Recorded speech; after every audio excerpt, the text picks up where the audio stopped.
அமைச்சர் பொன்முடி கடந்த சில நாட்களுக்கு முன்னர் சைவம் வைணவம் குறித்து சர்ச்சைக்குரிய வகையில் பேசிய நிலையில் இது குறித்து தாமாக முன்வந்து ஐகோர்ட் வழக்கை விசாரிக்க வேண்டும் என்று தலைமை நீதிபதிக்கு பரிந்துரை செய்ய பதிவுத்துறைக்கு நீதிபதி உத்தரவு பிறப்பித்துள்ளார். இது பரபரப்பை ஏற்படுத்தியுள்ளது.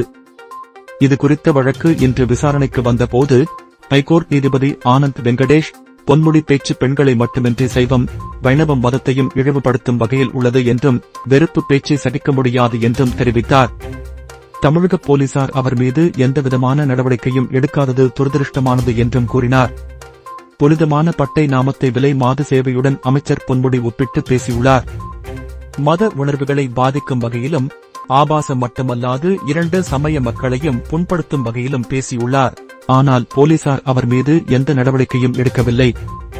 எனவே இந்த வழக்கை தாமாக முன்வந்து விசாரணைக்கு எடுக்க வேண்டும் என பதிவுத்துறைக்கு உத்தரவை பிறப்பித்துள்ளார். இதனால் மேலும் பரபரப்பு ஏற்பட்டுள்ளது.